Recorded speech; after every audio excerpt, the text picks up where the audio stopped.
And our first speaker tonight, the title is Leadership in STEM, Establishing the Significance of Mentorship in STEM.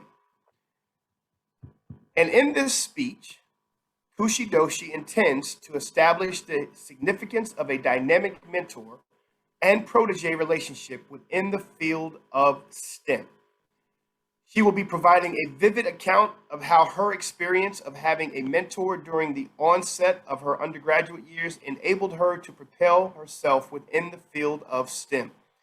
Additionally, she will be focusing on how the trajectory of her educational career has been influenced through mentorship that she received as a result of her experience at the University of South Florida's STEM Academy. Presenting Leadership in STEM, Establishing the Significance of Mentorship in STEM, Khushee Doshi. Thank you, Mr. Toastmaster, and good evening to everyone present tonight. I would like to ask you all a question. How many of you have ever had a mentor who has transformed the way you perceive life and the challenges life brings? Okay, so quite a few of us have had mentors, and many of the mentors that we've had have greatly influenced our individual careers or life trajectories. But have you ever thought why mentors are so influential and why mentorship is so significant? Well, the reason behind the transformative nature of mentorship is that mentors are generally more personal, and they're more personally involved within the mentorship procedure because they personally involve themselves to help their proteges attain their goals, which are often long-term goals. So this long-term relationship between the mentor and the protege develops a close-knit bond and a dynamic bond. Moreover, mentors are also driven to create a more tailored, formulative approach towards getting their proteges to attain their goals by involving their proteges in the decision-making procedures and allowing them to have a say rather than just guiding them through the entire process. Like many of you present here today, I myself have had the opportunity to step into the shoes of a role of being a protege.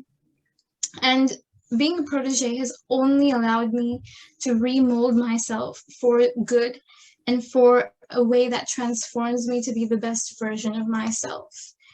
Thus far, amidst all of the opportunities I've had to serve as a protege to a mentor who has truly influenced my life, the most dynamic and influential experience I have had as a protege was during the onset of my undergraduate years.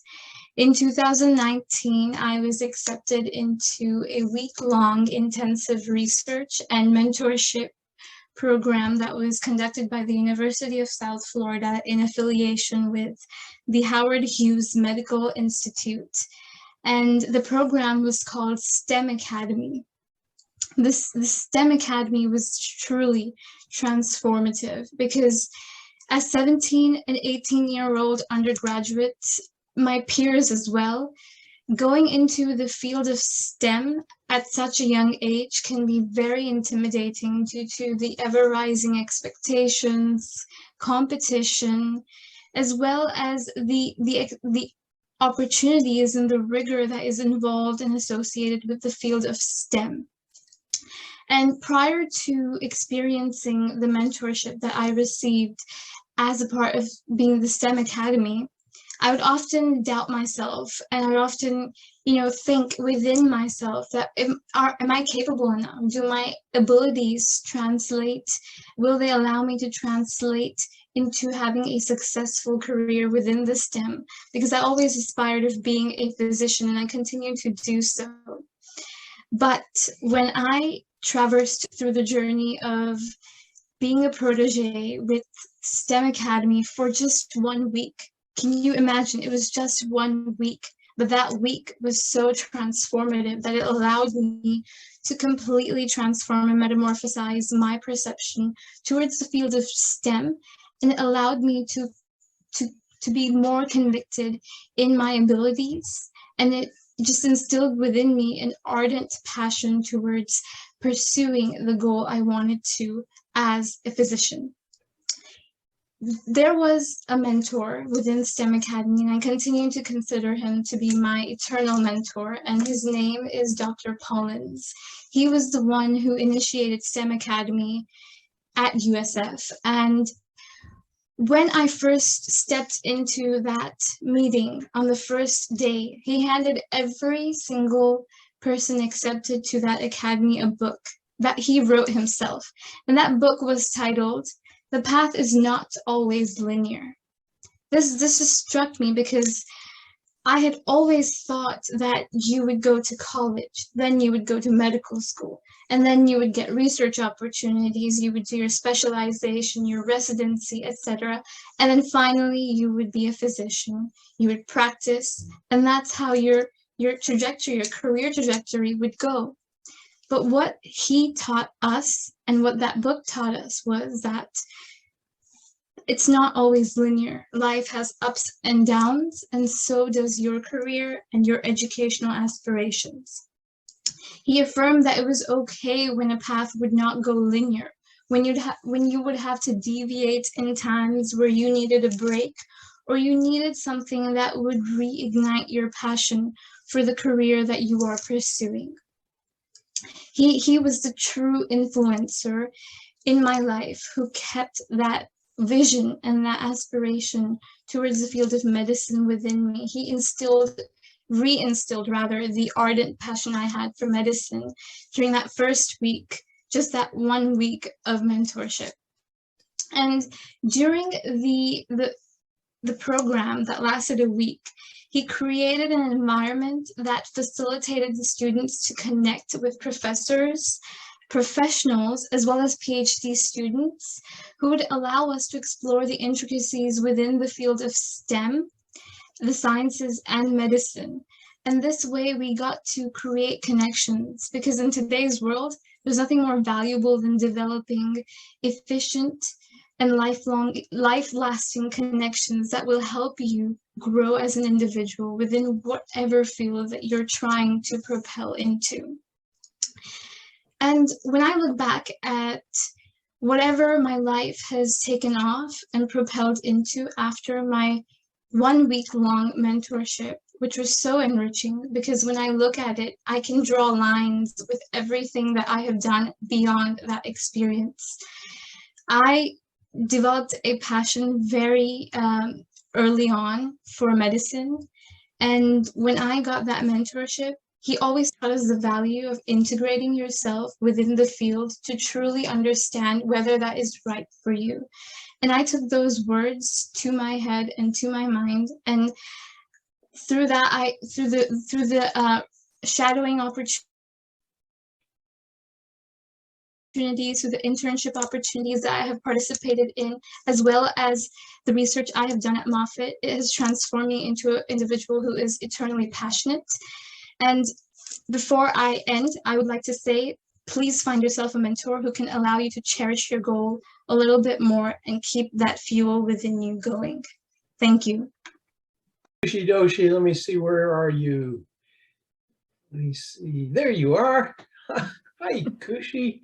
I am blessed by the opportunity to evaluate you once again.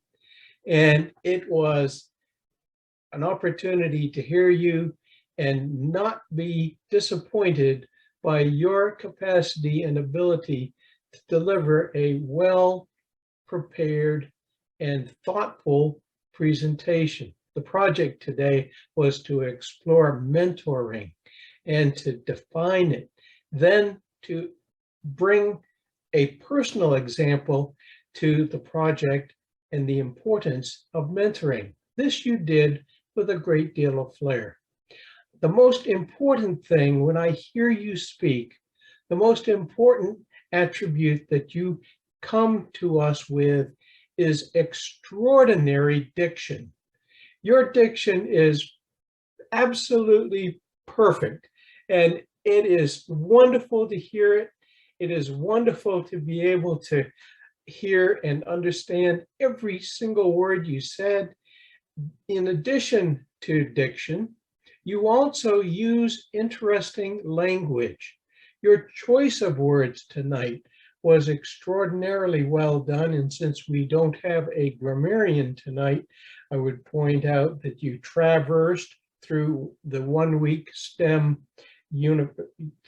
program. You metamorphosized yourself. You were propelled into believing in your future career. You were eternally passionate. All of these words were so descriptive and so very, very good in terms of being able to present and paint a picture for us. You also did something that I mentioned to you the first time you spoke, and that was to ask the question by having us show our hand or show how we felt when you asked the beginning question, how many of you have experienced the opportunity to be a protege and have a mentor? I think that worked well for you, and I think it will work well for you in the future. There were a couple of things. One is also kind of a repeat, and that is you need to be thinking up here with your gestures. Once again, your gestures were down here. They need to be up here. The second thing, it's amazing to me how you absolutely read my mind. By that, I mean, when I heard you speak, I said, I would like her to define STEM, because some of us probably did not understand that. And sure enough, on the screen, after you finished speaking, you did provide us with a definition of STEM. When I looked at it, I said, that doesn't seem quite right. You read my mind a second time and corrected it to tell us that STEM is science, technology, engineering, and math. So it was, from beginning to end, a very, very informative speech, extremely well delivered. I enjoyed it very much, and I thank you for delivering it tonight.